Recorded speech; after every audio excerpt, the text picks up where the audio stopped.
Hello everyone, welcome back to my YouTube channel. So in this video we will discuss some important MCQs of chapter number 5 जो कि हमारा है शारीरिक पुष्टि स्वास्थ्य एवं सुयोग्यता। तो इस चैप्टर के एक्सप्लेनेशन वीडियो मैं पहले ही डाल चुकी हूँ। अगर आपने नहीं देखी तो आपको लिंक मिल जाएगा प्लेलिस्ट का कमेंट बॉक्स में, आप जाके देख सकते हैं। तो इस वीडियो में हम डिस्कस करेंगे इस चैप्टर के कुछ इंपॉर्टेंट MCQs एंड कुछ क्वेश्चन आंसर जो कि एग्ज़ाम पॉइंट ऑफ व्यू से काफ़ी इंपॉर्टेंट है और उसमें हमारा ऑलमोस्ट ज़्यादातर चैप्टर के टॉपिक्स सभी कवर हो जाते हैं। अगर आप इंपॉर्टेंट क्वेश्चन आंसर्स भी देख के जाएँ तो आपको एग्ज़ाम में काफ़ी ज़्यादा अपनी हेल्प मिलेगी। तो चलिए स्टार्ट करते हैं इसके क्वेश्चन आंसर। सो यहाँ पर ये MCQs हैं जो कि 1 मार्क्स ईच है। हर जो MCQ होगा वो आपका 1 मार्क्स का होता है एक, और उसके 4 ऑप्शन होते हैं। उसमें से आपको एक ऑप्शन पर टिक करना होगा जो कि करेक्ट ऑप्शन है। तो यहाँ पर साथ के साथ आपको आंसर भी मिलेंगे। फर्स्ट क्वेश्चन है जिसमें पूछा शारीरिक पुष्टि के कितने घटक होते हैं। तो शारीरिक पुष्टि के कितने घटक होते हैं ये आपको बताना है। ऑप्शन में है 5, सेकंड ऑप्शन में है 4 या फिर 3 या 6। तो हम सभी जानते हैं कि एक पुष्टि के 5 घटक होते हैं, तो इसलिए हमारा यहाँ पर 5 वाला करेक्ट हो जाएगा, आ वाला। सेकंड क्वेश्चन है जिसे पूछा है समकालिकता का दूसरा नाम क्या है। समकालिकता का दूसरा नाम पूछा है तो समकालीन, हम कहते हैं ना समकालीन बनाना, यानी कि एक बैलेंस बनाना, इक्वल रखना। समकालीन कहते हैं इक्वल रखने को, मेंटेन करने को, एक बैलेंस के तौर पे। तो इसके ऑप्शन है गति कहते हैं हम स्पीड को, शक्ति कहते हैं हम शक्ति यानी कि पावर आना, और समन्वय यानी कि बैलेंस मेंटेन करना इक्वालिटी से, और सहन शक्ति यानी कि सहने की जो शक्ति है, एंड्योरेंस। तो इसका हमारा करेक्ट ऑप्शन हो जाएगा सा वाला समन्वय जो है वो करेक्ट होगा, क्योंकि समकालिकता का दूसरा नाम समन्वय ही होता है। नेक्स्ट है हमारा क्वेश्चन नंबर 3 जिसमें पूछा है सपलनेस इस कहते हैं लॉच को। तो इसका अर्थ क्या होता है आपको ये बताना है, सपलनेस का क्या अर्थ होता है। इसमें ऑप्शन है गति, शक्ति, सहन शक्ति या फिर लचक। तो लॉच हम कहते हैं लचक को, तो इसलिए हमारा ये वाला ऑप्शन करेक्ट हो जाएगा, दा वाला इसका लचक आंसर होगा। क्योंकि जो अगर सपलनेस पूछेगा कि सपलनेस क्या होता है तो वो भी लचक है, यानी कि फ्लैक्सिबिलिटी को हम कहते हैं लचक, और जिसको हम सपलनेस या लॉच भी कह सकते हैं। नेक्स्ट है हमारा क्वेश्चन नंबर 4 जिसे पूछा है वसा, अस्थि, जल एवं मांसपेशियों का प्रतिशत मानव शरीर में क्या कहलाता है। इसका मतलब वसा का मतलब होता है फैट, अस्थि मतलब जो हमारी बोन है, जल मतलब वाटर, एंड मांसपेशी मतलब जो मसल्स होती हैं उनका प्रतिशत यानी कि परसेंटेज। वसा की, वाटर की, और हमारी बोन में और हमारी मांसपेशी, इन सब का मिला के जो टोटल परसेंटेज होती है, प्रतिशत है, वो हमारे ह्यूमन बॉडी में क्या कहलाएगा। तो मांसपेशी की सहन शक्ति कहलाएगी, मांसपेशी की शक्ति कहलाएगी, या फिर शरीर की संरचना कहलाएगी, या फिर लचक कहलाएगी। तो वसा फैट से मिलके, वाटर से मिलके, और अस्थि यानी बोन से मिलके, मांसपेशियों हमारी मसल से मिलके, ये सब मिलके शरीर की संरचना बनती है, यानी कि हमारी बॉडी का एक स्ट्रक्चर बनता है। संरचना कहते हैं स्ट्रक्चर को। तो हमारी बॉडी में यही तो होता है, वाटर होता है हमारी बॉडी में, फैट होता है, बोन्स होती हैं, मसल्स होती हैं, है ना, यही हमारी बॉडी में होता है, इसलिए इसको शरीर की संरचना कहेंगे। नेक्स्ट है हमारा क्वेश्चन नंबर 5 जिसमें पूछा है लंबे अंतराल तक यानी कि लॉन्ग टाइम तक किसी शक्ति का विरोध करने की क्षमता को क्या कहते हैं। यानी कि किसी लंबे टाइम तक अगर कोई शक्ति का विरोध कर रहा है, किसी भी पावर को कह रहे हैं, पावर को विरोध करने का मतलब है कि किसी वो पावर को सह रहा है, तो उसको क्या पावर को विरोध करने की यानी कि सहने की क्षमता को हम क्या कहेंगे। तो आंसर है कि गति कहेंगे, शक्ति कहेंगे, सहन शक्ति कहेंगे, या लचक। तो जब भी शक्ति का विरोध करने की क्षमता होती है उसको हम सहन शक्ति कहते हैं, सहन शक्ति या सहन क्षमता। क्योंकि इसमें हमारे अंदर बॉडी के सहने की शक्ति होती है, सहने की क्षमता होती है, तो उसी को हम सहन शक्ति कहते हैं। जब हम शक्ति का विरोध करते हैं तो उस क्षमता को सहन क्षमता या सहन शक्ति कहा जाता है। नेक्स्ट है हमारा क्वेश्चन नंबर 6 जिसमें पूछा है शरीर के जोड़ों में गति की क्षमता को क्या कहते हैं। शरीर के जोड़ों में, शरीर के हमारे जोड़ होते हैं जो हमारे बोन्स होती हैं, तो उसमें गति यानी कि स्पीड की जो क्षमता होती है उसको क्या कहा जाता है। अगर हम अपने जोड़ होते हैं, जैसे हाथ के कोहनियाँ होती हैं, पैर के घुटने होते हैं, इनको कहते हैं शरीर के जोड़। अब इनको अगर हम अच्छे तरीके से हाथ अपने मोड़ पा रहे हैं, पैरों को मोड़ पा रहे हैं, तो इसका मतलब ये है कि हमारे अंदर, हमारी बॉडी के अंदर फ्लेक्सिबिलिटी काफ़ी अच्छी है, हमारी बॉडी की लचक काफ़ी अच्छी है।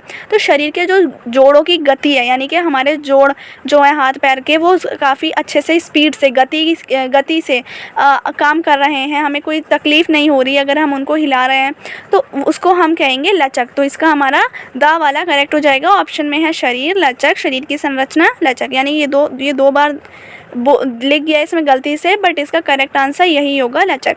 नेक्स्ट है हमारा क्वेश्चन नंबर 7 क्वेश्चन में पूछा है किसी भी शक्ति का विरोध करने की क्षमता क्या कहलाती है। अगर हम किसी भी शक्ति का विरोध कर रहे हैं, यानी कि शक्ति का विरोध करने की क्षमता, तो वो क्या कहलाती है? मांसपेशी शक्ति, मांसपेशी की सहन शक्ति, लचक, या फिर शरीर की संरचना। तो कभी भी कोई भी शक्ति का, पावर का विरोध करने की जो क्षमता होती है वो मांसपेशी शक्ति हमारी कहलाएगी। नेक्स्ट है क्वेश्चन नंबर 8, जिसमें पूछा है स्वास्थ्य संबंधी पुष्टि का लक्ष्य क्या है। यानी कि स्वास्थ्य संबंधी जो पुष्टि है उसका लक्ष्य क्या रोकना है। ये जो स्वास्थ्य संबंधी पुष्टि होती है ना, इसका क्या गोल है, क्या लक्ष्य, क्या एम है रोकने का। तो ताकत रोकना है, या फिर रास्ता रोकना, या क्षमता को रोकना, या फिर बीमारी को। तो हमारा आंसर हो जाएगा बीमारी को ही रोकना इसका बिल्कुल करेक्ट आंसर है, क्योंकि स्वास्थ्य संबंधी जो पुष्टि होती है उसका लक्ष्य यही होता है कि कोई भी बीमारी हमारे बॉडी में आने से रुक जाए। नेक्स्ट है 9 क्वेश्चन, जिसमें हमसे रीज़न और असर्शन वाले क्वेश्चंस पूछे हैं। ये भी एग्जाम में देखने को मिल सकते हैं आपको। इसमें आपको स्टेटमेंट दे रखी होती है, 4 स्टेटमेंट, और उसमें आपको 2 स्टेटमेंट होती हैं, 2 असर्शन और 2 रीज़न होते हैं। तो आपको बताना होता है ऑप्शन में कि कौन सा रीज़न करेक्ट है और कौन सा असर्शन सही है। तो 9th क्वेश्चन वही है। असर्शन को हम अभिकथन कहते हैं और रीज़न को हम कारण कहते हैं हिंदी में। नीचे 2 कथन अभिकथन हैं और कारण हैं उसके रूप में अंकित किए गए हैं। तो 9th क्वेश्चन ये है। 9th क्वेश्चन में देखते हैं क्या है। अभिकथन है, अभिकथन दे रखा है लकवाग्रस्त, जिसको लकवा हो रखा है। एक ऐसा व्यक्ति है जिसको लकवा हो जाता है, उसने अपने शरीर के अंगों को हिला नहीं सकते हैं। जिसको लकवा हो जाता है वो अपने शरीर को हिला नहीं सकते। उसका रीज़न बताया, उन्होंने अपने शरीर के अंगों की ताकत पैदा करने की क्षमता खो दी है। इसका रीज़न ये है कि वो अपने शरीर के अंगों को इसलिए नहीं हिला सकते जिनको लकवा हो जाता है, क्योंकि उन्होंने अपनी बॉडी के जो अंग हैं, ऑर्गन्स हैं, या जो भी पार्ट्स हैं बॉडी के, उनको ताकत पैदा करने की क्षमता खो दी है। उनको अब कोई भी ताकत नहीं मिल रही है। तो उपरोक्त 2 कथनों के संदर्भ में निम्नलिखित में से कौन सा उचित है, यह बताना है आपको। ये 2 में से कौन सा उचित है, सही है। ये 4 आपको 4 दे रखे हैं, ये 4 दे रखे होते हैं। इनको पढ़ के आपको करेक्ट आंसर पे टिक करना होता है, आ, बा, सा या फिर दा। तो आ में है दोनों ए और आर सही है और आर सही व्याख्या है। इसका मतलब है कि ए और आर जो अभिकथन है और जो उसका कारण है, यानी असर्शन, और आर से रीज़न, दोनों ही सही हैं। और आर जो है वो उसकी सही एक्सप्लेनेशन कर रहा है, सही व्याख्या कर रहा है। बा वाला है दोनों ए और आर सही हैं, अभिकथन भी सही है, रीज़न भी यानी कारण भी सही है, लेकिन आर जो है, जो कारण है, वो उसकी सही एक्सप्लेनेशन, सही व्याख्या नहीं कर रहा है। सा है ए तो सही है, लेकिन बा जो आर है कारण वाला वो गलत है, और दा है ए गलत है परंतु आर सही है। तो इसका हमारा करेक्ट ऑप्शन हो जाएगा। जैसे कि मैंने आपको बताया कि जो लकवाग्रस्त व्यक्ति होते हैं वो अपने अंगों को नहीं हिला सकते, और इसका रीज़न यही होता है कि वो ताकत पैदा करने की क्षमता को खो देते हैं। तो इसके हमारे दोनों स्टेटमेंट सही हैं, और आर जो है, जो रीज़न है, वो असर्शन की बिल्कुल करेक्ट एक्सप्लेनेशन कर रहा है, कारण भी ठीक है। तो हमारा आ वाला इसका करेक्ट हो जाएगा। तो हमारा आंसर होगा ये वाला। नेक्स्ट है हमारा क्वेश्चन नंबर 10। क्वेश्चन नंबर 10 में मैचिंग दे रखी है। मैचिंग देखते हैं। सूची ए है, यानी कि ये वाली सूची है, और एक ये वाली सूची, इन दोनों को आपको मैच करना है। कोड का सही से उचित जो आंसर होगा उस पर आपको मिलान करना होगा। तो स्थिर शक्ति कब होती है ये बताना है। दूसरा है अधिकतम शक्ति कब होती है। ये शक्ति के बारे में 4 तरह की शक्ति, स्थिर शक्ति जो कि रुकी हुई होती है, बैलेंस में होती है। अधिकतम यानी कि जो अधिकतम शक्ति होती है, विस्फोटक शक्ति होती है, और एक शक्ति सहनशीलता होती है। तो इन चारों को आपको मिलाना है। तो इसमें आपको मैचिंग दे रखी है और आपको 4 ऑप्शन दे रखे हैं। ये चारों ऑप्शन में आपको बताना है कि कौन सा वाला करेक्ट ऑप्शन है, आ, बा, सा या फिर लास्ट दा वाला, कौन सा करेक्ट होगा उस पर आपको टिक करना है। तो आ में है कि 4 2 1 3, यानी कि आ में बोला है कि 1 का 4 है। अगर हम 1 का 4 उसमें मिलाएं तो 1 का 4 आ जाएगा स्थिर शक्ति वाला, और स्थिर शक्ति में यहाँ भी स्थिर की बात कर रखी है तो ये वाला बिल्कुल ठीक है, 1 का 4 ही होगा। स्थिर शक्ति है स्थिर अवस्था में प्रतिरोध के विरुद्ध मांसपेशियों के कार्य करने की योग्यता, कि स्थिर अवस्था में भी जो मसल्स हैं वो कार्य करने की एबिलिटी रखती हैं, वो स्थिर शक्ति होती है। दूसरा है अधिकतम शक्ति। अधिकतम शक्ति का हमारा हो जाएगा दूसरे का सेकंड इसलिए होगा क्योंकि ये अधिकतम जो शक्ति है हम उसको कहते हैं एक ही प्रयास में, यानी कि अधिकतम शक्ति कहा जाता है मतलब अचानक से अपनी पूरी सारी जो भी हमारी बॉडी की पावर है वो अचानक से सारी पावर कंक्लूड करके लगा देना, एक ही प्रयास में अधिकतम प्रतिरोध के विरुद्ध मांसपेशियों को कार्य करने की क्षमता, यानी कोई ऐसा कार्य करना जिसमें हम अपनी सारी बॉडी की जो पावर है, शक्ति है, वो एक ही बार में लगा दें। तो अधिकतम शक्ति का हो जाएगा सेकंड का सेकंड वाला, फर्स्ट का फोर्थ वाला, सेकंड का सेकंड वाला, और थर्ड का हो जाएगा हमारा फर्स्ट वाला, एंड जो फोर्थ वाला है उसका हमारा थर्ड वाला होगा। तो फोर्थ का हमारा थर्ड हो जाएगा। ये है थकान की अवस्था में एक व्यक्ति द्वारा प्रतिरोध, यानी जो थका हुआ इंसान है उसके अवस्था में व्यक्ति कोई प्रतिरोध नियंत्रण करना, वो है शक्ति सहनशीलता, यानी कि शक्ति को सहने की क्षमता, सहनशीलता। थकान की अवस्था में एक व्यक्ति द्वारा प्रतिरोध नियंत्रण करना, इसका फोर्थ का हो जाएगा हमारा ये वाला, और सेकंड का हो जाएगा विस्फोटक शक्ति, इसका हमारा करेक्ट होगा फर्स्ट वाला। अधिकतम तथा उच्च गति से प्रतिरोध पर नियंत्रण करना विस्फोटक शक्ति कहलाता है।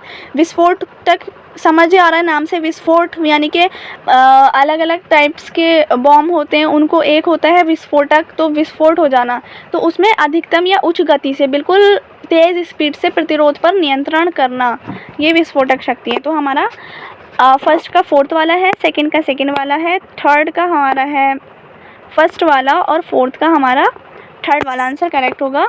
इट मीन्स जो ये वाला ऑप्शन है ये बिल्कुल करेक्ट है, राइट। नेक्स्ट है हमारा क्वेश्चन नंबर 11। क्वेश्चन 11 में पूछा है हू तू तू खेल का अन्य नाम क्या है। तो हमें लास्ट टॉपिक था इस चैप्टर का हमारा कि खेल के अन्य नाम बताने, जो अलग अलग गेम्स होते हैं उसके बारे में जानकारी होनी चाहिए, और गेम्स के बारे में भी लिखने के लिए आ सकता है, जैसे कि कबड्डी और भी अलग अलग तरह के गेम्स हैं। तो यहाँ पर हू तू तू पता है आपको, जो इसका जो दूसरा नाम है वो है कबड्डी, तो इसका हमारा सा वाला करेक्ट हो जाएगा आंसर। इसमें आपको 4 ऑप्शन दे रखे हैं, खो खो, पिट्ठू, कबड्डी या जूडो, कराटे, तो इसका हमारा सा वाला ऑप्शन करेक्ट होगा। इसके अन्य और भी नाम होते हैं कबड्डी के 3-4 नाम, वो आपको पता होना चाहिए। सेकंड जो हमारा है नेक्स्ट क्वेश्चन नंबर 12, जिसमें पूछा है यूबी लाकबी खेल की शुरुआत कहाँ हुई। तो यूबी लाकबी खेल की शुरुआत कहाँ हुई, इसमें ऑप्शंस में है केरल में हुई, मणिपुर में, मध्य प्रदेश में, या फिर कोलकाता में। तो इसका हमारा बा वाला करेक्ट हो जाएगा, मणिपुर। जो यूबी कालबी खेल है उसकी शुरुआत मणिपुर से हुई है। तो यहाँ पर हमारे 12 MCQs थे वो कंप्लीट हो गए हैं। नेक्स्ट हम अपना जो लघु उत्तरीय प्रश्न है वो कुछ देख लेते हैं, जो कि 3 मार्क्स में आते हैं, जो शॉर्ट आंसर्स होते हैं, और जो 5 मार्क्स में आएंगे वो लॉन्ग वाले होते हैं, जिसमें आपको ज़्यादा लंबा आंसर लिखना पड़ता है। इसमें फर्स्ट से संक्षेप में कल्याण या सुयोग्यता के महत्व को समझाइए। तो आपको सुयोग्यता के महत्व को समझाना है, जिसको हम कल्याण भी कह सकते हैं। तो सुयोग्यता का क्या महत्व होता है, ये इसके कुछ पॉइंट्स दे रखे हैं। सबसे फर्स्ट पॉइंट है सुयोग्यता, मांसपेशियों की टोनिंग में और उनमें जो है सुधार करता है, हमारी मसल्स की टोनिंग करने में। ये चोट के बाद आरोग्य प्राप्ति के समय को कम कर देता है, यानी अगर किसी को चोट लगी है तो उसको जल्दी से ठीक करने में यह मदद करता है। थर्ड है ये उचित पोषण संबंधी ज़रूरतों को पूरा करने में मदद करता है, यानी जो हमारी न्यूट्रिशन है, पोषण संबंधी जो हमारी नीड है न्यूट्रिशंस की, वो बैलेंस होनी चाहिए, उसमें हमारी हेल्प करता है सुयोग्यता। फोर्थ है ये दबाव और तनाव को बेहतर प्रबंधन करने में मदद करता है, यानी दबाव हमारे माइंड में टेंशन को निकाल देता है, और हमारे माइंड में जो भी दबाव होगा उसको निकालने में मदद करता है। नेक्स्ट पॉइंट है, ये जीवन की चुनौतियों का सामना करता है और प्रत्याशित स्थितियों की आवश्यकता अनुसार सामना करने में लोगों की मदद करता है। क्या मदद करता है? जो भी जीवन में चुनौतियाँ आती हैं, एक तो उनका सामना करता है और अलग अलग स्थितियों में लोगों की ज़रूरत के अनुसार उनका सामना करने में उनकी हेल्प करता है।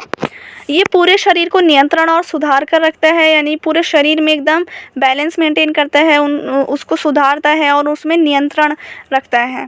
ये सकारात्मक जीवन शैली एवं परिवर्तन को प्रेरित करता है, यानी कि पॉजिटिव लाइफ स्टाइल को मेंटेन रखता है, बिल्कुल बैलेंस में अपनी बॉडी में बैलेंस बनाता है।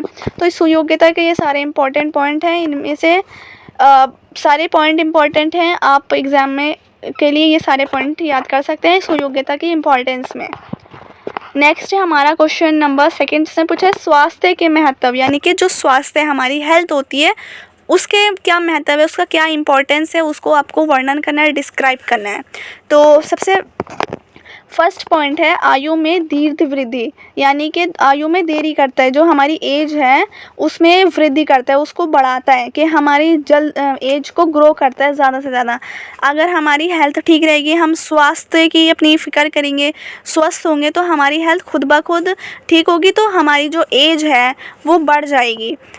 इसमें आयु की दीर्घ वृद्धि होती है, इससे व्यक्ति के बूढ़ा होने की प्रक्रिया धीमी हो जाती है, इंसान जल्दी से बूढ़ा नहीं होता, देरी से बूढ़ा होता है, तथा बूढ़े व्यक्ति के शक्तिशाली और स्वास्थ्य बने रहने में सहायता। और अगर व्यक्ति बूढ़ा भी हो जाता है तो उसमें वो बिल्कुल फिट रहता है, वो जो बूढ़ा इंसान होगा वो बिल्कुल फिट रहेगा और उसमें शक्तिशाली होगा वो। तो एक तो ये फ़ायदा है स्वास्थ्य का। सेकेंड है ऊर्जा के स्तर में वृद्धि, यानी कि ऊर्जा जो एनर्जी है उसमें उसका लेवल में डेवलपमेंट आता है, बढ़ जाता है। तो ऊर्जा कैसे बढ़ेगी? इससे शरीर की ऊर्जा के स्तर में वृद्धि होती है। एक स्वस्थ जीवन शैली वाला व्यक्ति के शक्तिशाली और स्वास्थ्य बने रहने में सहायता मिलती है, यानी ऊर्जा बढ़ जाती है, जो एनर्जी है वो ज़्यादा बढ़ जाती है अगर कोई भी इंसान फिट होता है, हेल्दी होता है। तो थर्ड है अवसाद को कम करने में सहायक। अवसाद यानी कोई भी बीमारियों को कम करने में सहायता करता है। अगर कोई भी इंसान हेल्दी होगा तो उसमें कोई भी बीमारी नहीं पड़ती। एक स्वस्थ जीवन शैली शरीर की मनोदशा को नियमित करने वाले अंतःस्राव हार्मोन के स्तर में वृद्धि होती है, जिससे ये अवसाद को कम कर देता है। नेक्स्ट 4th पॉइंट है शारीरिक पुष्टि के स्तर में वृद्धि, यानी जो शारीरिक पुष्टि होती है उसको बढ़ा देता है, उसके स्तर में भी वृद्धि करता है। अगर कोई भी इंसान फिट होगा तो वो शारीरिक पुष्टि से उसके अंदर बढ़ जाएगी। इससे पेशियों यानी कि मांसपेशियों के बेहतर समन्वय में सहायता मिलती है, जिससे जीवन और अधिक सरल बन जाता है। 5th पॉइंट है आत्मविश्वास में बढ़ोतरी। अगर कोई फिट होगा, फिज़िकली भी फिट होगा, मेंटली भी फिट होगा, स्वस्थ होगा, इंसान को कोई बीमारी नहीं होगी, तो उसमें आत्मविश्वास बढ़ेगा, अपने अंदर वो यकीन रख सकता है। एक स्वस्थ जीवन शैली से व्यक्ति की पुष्टि के स्तर में बढ़ोतरी होती है। इसे प्राप्ति के पश्चात व्यक्ति के अधिक आत्मविश्वास में बढ़ोतरी हो जाती है। नेक्स्ट है तनाव से लड़ने में सहायक होता है। जो टेंशन होती है उससे इंसान लड़ पाता है, टेंशन को अपने माइंड में नहीं आने देता, तनाव से दूर रहता है। स्वस्थ जीवन शैली से व्यक्ति की मनोवैज्ञानिक शक्ति में वृद्धि होती है और तनाव का मुकाबला करने में सहायक होता है। तो हम सभी जानते हैं कि अगर कोई भी इंसान फिट होगा और उसको कोई बीमारी नहीं होगी तो उसको क्या क्या फ़ायदे होंगे, तो उसको हर चीज़ के फ़ायदे होंगे, उसको टेंशन नहीं होगी, उसमें आत्मविश्वास बढ़ेगा, शारीरिक पुष्टि की बढ़ेगी। तो ये सारे इसके फ़ायदे हैं। 6 पॉइंट्स थे, आप इसको थोड़ा डिस्क्राइब करके लिख सकते हैं। नेक्स्ट है हमारा क्वेश्चन नंबर 3, जिसने पूछा स्वास्थ्य आहार सकारात्मक जीवन शैली का एक घटक है, चर्चा कीजिए। स्वास्थ्य आहार जो है वो एक पॉजिटिव लाइफ स्टाइल का एक घटक है, एक कंपोनेंट है, उसकी आपको चर्चा करनी है, तो उसके बारे में लिखना है। तो स्वस्थ आहार जो होती है वो एक आहार कहते हैं खाने को, एक ऐसा खाना जो कि स्वस्थ होगा, हमारे हेल्दी रहने में हमें मदद करेगा, तो वो हमारी पॉजिटिव लाइफ स्टाइल के कंपोनेंट में इंक्लूड होता है, एक मुख्य घटक है। एक सकारात्मक जीवन शैली का नेतृत्व करने के लिए स्वस्थ आहार बहुत ज़्यादा आवश्यक है, बहुत ज़्यादा ज़रूरी है। एक स्वस्थ आहार जीवन शैली के नेतृत्व करने के लिए स्वस्थ आहार आवश्यक है। एक स्वस्थ आहार जीवन शैली में हम ताज़ा फलों को ले सकते हैं। स्वस्थ आहार में क्या क्या हो सकता है? ताज़ा फल हो सकते हैं, ताज़ी सब्जियां हो सकती हैं, साबुत अनाज हो सकते हैं, एकदम कम वसा डेयरी हो सकती है, डेयरी के उत्पाद जैसे कि मिल्क प्रोडक्ट्स हो सकते हैं, जो भी डेयरी पे आइटम्स मिलता है लेकिन कम फैट वाले। ऐसे आहार स्वस्थ शरीर में विटामिन को बढ़ाते हैं, पोषक तत्वों को इन्हेंस करते हैं, खनिजों की यानी जो मिनरल्स होते हैं, विटामिन्स होते हैं, न्यूट्रिएंट्स होते हैं, सबको बिल्कुल बैलेंस रख के मेंटेन करता है, पर्याप्त मात्रा को बनाए रखने में मदद करते हैं। ये ठीक कहा गया है कि खाना एक ज़रूरत है, परंतु समझदारी से खाना एक कला है। यानी कि अगर हम खाते हैं तो हर कोई खाने पे ही डिपेंड रहता है, बिना खाए कोई व्यक्ति नहीं अपनी ज़िंदगी को गुजार सकता। लेकिन अगर कहा जाए खाना तो बिल्कुल ज़रूरत है, हर इंसान की नीड है, लेकिन अगर कोई समझदारी से खा रहा है तो वो एक कला है, वो एक आर्ट है। समझदारी से खाना, अपनी बॉडी को मेंटेन रखना, अपनी बॉडी को में वसा को ना आने देना, ज़्यादा बिल्कुल मेंटेन रख के हर चीज़ खाना, हेल्दी चीज़ें खाना, तो वो एक कला है जिससे आपकी बहुत सारे फ़ायदे होते हैं। आप फिट रहेंगे तो हमने पढ़ा एज में भी बढ़ोतरी होती है, हमारी एज बढ़ती है, हम बूढ़े जल्दी से नहीं होते हैं। ये लॉन्ग क्वेश्चन आंसर है जो कि 5 मार्क्स में आते हैं। इसमें पूछा है शारीरिक पुष्टि एवं सुयोग्यता को प्रभावित करने वाले कारक कौन कौन से होते हैं। अगर आपने मेरी एक्सप्लेनेशन वीडियो देखी है इस चैप्टर की तो आपको पता होगा कि हमने ये वाले जो कारक हैं उसमें डिस्कस करे थे अपने चैप्टर की एक्सप्लेनेशन में, जिसमें आ जाता है कौन कौन से। एक तो नियमित व्यायाम करने से, ये एक कारक है। रेगुलर एक्सरसाइज करेंगे तो शारीरिक पुष्टि भी और सुयोग्यता भी प्रभावित होगी। तो एक तो रेगुलर एक्सरसाइज करने से, इसका आप लिख सकते हैं। और है प्रशिक्षण की मात्रा, यानी कि हमारी जो प्रशिक्षण कहते हैं ट्रेनिंग की जो अमाउंट है उसके बारे में। और थर्ड है आराम तथा शिथिलन, ये कारक है। Rest and relaxation. फोर्थ है स्ट्रेस एंड टेंशन, यानी दबाव और तनाव, इसके कारण जो वो है प्रभावित होता है शारीरिक पुष्टि और सुयोग्यता। और उसके स्तर में भी कमी आती है दबाव और तनाव की। और नेक्स्ट है एज, यानी कि आयु। शारीरिक पुष्टि जो है, अगर शारीरिक पुष्टि ठीक होगी तो इसको ये एज को भी प्रभावित करेगा। इंसान जल्दी बूढ़ा नहीं होगा, उसकी मांसपेशियां ठीक रहेंगी, आयु में वृद्धि करता है। और लिंग, नेक्स्ट है लिंग, यानी कि जेंडर। स्त्रियों और पुरुषों में कई संरचनात्मक, क्रियात्मक और मनोवैज्ञानिक अलग अलग डिफरेंस होते हैं, भिन्नताएं होती हैं लेडीज़ और जेंट्स में, बॉयज़ एंड गर्ल्स में। इन विभिन्नताओं के कारण स्त्रियों की हृदय वाहिका सहन क्षमता और शक्ति पुरुषों की अपेक्षा कम होती है। अगर हम बात करें बॉयज़ के अकॉर्डिंग तो गर्ल्स के अंदर कम होती हैं ये सारी चीज़ें, जैसे कि सहने की क्षमता, हृदय वाहिका। तो ये साइकोलॉजिकल एक फैक्ट भी है। नेक्स्ट है बीमारी, यानी कि इलनेस। अक्सर बीमारियां जो होती हैं शारीरिक अपंगता अथवा मानसिक रोग के कारण भी व्यक्ति की शारीरिक पुष्टि और सुयोग्यता पर नकारात्मक प्रभाव डालती हैं। जो हमारी शारीरिक पुष्टि होती है, सुयोग्यता होती है, उस पर नेगेटिव इम्पैक्ट डालती हैं बीमारियाँ। और नेक्स्ट है 8वां पॉइंट, जिसमें आप लिख सकते हैं आसन संबंधी विकृतियाँ, यानी कि अगर किसी का आसन ठीक नहीं है, उसको पोस्चरल डिफॉर्मिटीज़ हैं, तो वो भी एक नेगेटिव इम्पैक्ट डालेंगी, प्रभावित करेंगी। और वंशानुक्रम, यानी कि हेरिडिटी भी एक कारण बन सकता है। क्लाइमेट भी एक कारण बन सकता है, जलवायु हमारी शारीरिक पुष्टि का। और रहन सहन का स्तर, यानी कि स्टैंडर्ड ऑफ लिविंग, हम किस तरीके से रहते हैं, ये भी एक हमारी शारीरिक पुष्टि को काफ़ी हद तक प्रभावित करता है। और डाइट सबसे इम्पॉर्टेंट है, डाइट, आहार, व्यक्ति कैसे डाइट लेता है, अपनी डाइट ठीक है या नहीं, ये भी एक महत्वपूर्ण उसका कारक बनता है शारीरिक पुष्टि का, सुयोग्यता का। तो ये हमारे 12 पॉइंट्स थे। इसमें आप अगर पॉइंट्स भी याद रख लें और अंदर आप थोड़ा थोड़ा अपनी तरफ से लिख सकते हैं तो आपको अच्छे मार्क्स मिल सकते हैं। नेक्स्ट है क्वेश्चन नंबर 2, जिसमें पूछा है जीवन शैली में बदलाव के द्वारा स्वास्थ्य के स्तरों जोखिमों को कैसे रोका जा सकता है। जीवन शैली में अगर हम अपनी लाइफ स्टाइल में बदलाव करें तो उसके द्वारा हमारे जो स्वास्थ्य के खतरे हैं, हेल्थ के जो भी खतरे होते हैं, उसको, उन जोखिमों को कैसे रोका जा सकता है। तो हम कैसे रोक सकते हैं, उसके कुछ पॉइंट्स हैं, जैसे कि मोटापा, उच्च रक्तदाब, हृदय संबंधी व्याधियों, मधुमेह, कुछ प्रकार के कैंसरों, कब्ज, अवसाद तथा स्वास्थ्य के अन्य खतरों को रोकने में मदद मिलती है। अपनी लाइफ स्टाइल को मेंटेन करके रखें, अच्छा हेल्दी खाना खाएं, फ्रूट्स वेजिटेबल्स और डाइट वाला खाना खाएं, ज़्यादा डेयरी वाले जो फैटी प्रोडक्ट्स होते हैं उनका ना यूज़ करें, नॉर्मल फ़ैट वाले मिनिमम फ़ैट वाले प्रोडक्ट्स का इंटेक लें। तो फिर हमारी जो होगा मोटापा जो होगा वो कम होगा, और जो रक्तदाब है और हृदय है और भी जो भी मधुमेह जैसी कैंसर जैसी बीमारियां होती है, कब्ज़ होता है, इन सब अवसादों को रोका जा सकता है।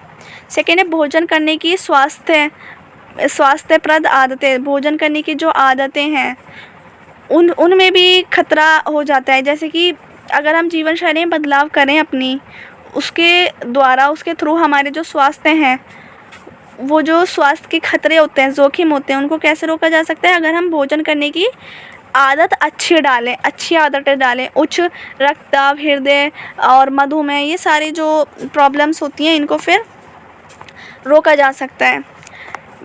थर्ड है दूरदर्शन यानी कि टीवी देखने की सीमित अवधि। ज़्यादा टीवी ना देखें और कम टीवी देखने की अपना टाइम बनाएं और सीमित अवधि रखें। पूरा दिन टीवी पे नहीं आंखें लगानी, क्योंकि आंखों में उससे इफ़ेक्ट पड़ता है और इससे भी हम कहीं हद तक अपने जो क्रियाशीलता में गिरावट आती है, शारीरिक जो क्रियाशीलता है उसमें गिरावट आती है। फोर्थ पॉइंट है धूम्रपान को त्यागना, यानी जो भी आप ड्रग्स वगैरह अगर कोई लेता है या कोई धूम्रपान करता है तो उसको छोड़ देना, अगर हम अपनी लाइफ स्टाइल को अच्छा मेंटेन करना चाहते हैं। नेक्स्ट है पर्याप्त निद्रा, यानी कि नींद बिल्कुल ठीक मात्रा में लेना, एकदम सही होनी चाहिए और उससे आपकी जो है लाइफ स्टाइल में काफ़ी हद तक चेंज आता है।